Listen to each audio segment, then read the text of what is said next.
શિક્ષક છે,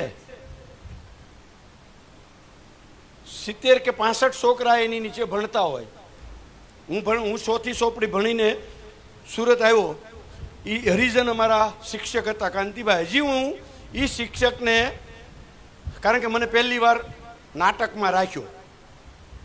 સરપંચનો દીકરો હતો, ગામના સરપંચ મારા દાદા હતા. હું ભણવામાં તો હાવ ઠોઠ હતો.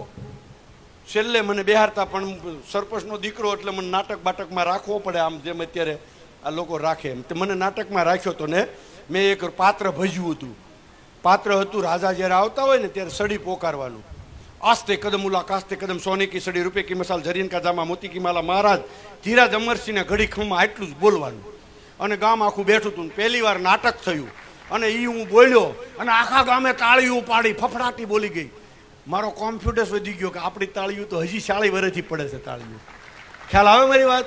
આ તાળીની રમત છે. એમ એક શિક્ષક આવા 70 છોકરા 65 છોકરા એની નીચે ભણતા હોય. દર વર્ષે છોકરા બદલાય. શિક્ષક ઇનાયું હોય, 40 વર્ષ 35 વર્ષ નોકરી કરે, 25-50 હજાર માણસો એની નીચે ભણીને જતા હોય. એમાં કેટલાય સૌજીભાઈ જેવા થતા હોય.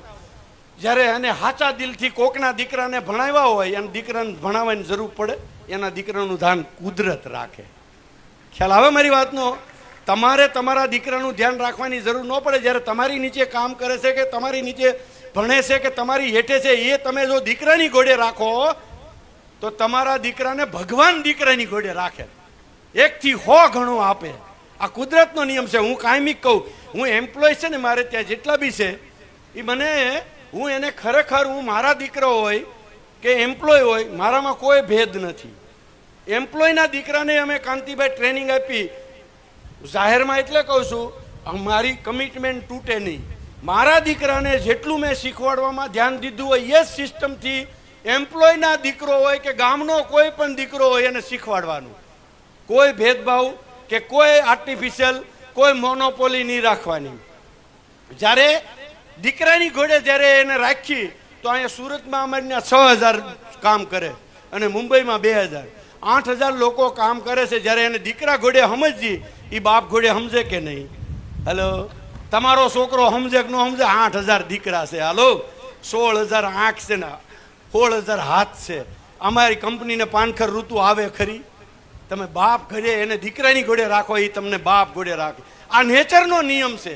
તમારું કરેલું કારેય ન જાય. તમને આ વિશ્વાસ હોવો જોઈએ, તમને આ પાવર હોવો જોઈએ, આવો ભાવ હોવો જોઈએ, આવો કોન્ફિડન્સ હોવો જોઈએ. ખાલી વાતો કરે કાંઈ નહીં થાય.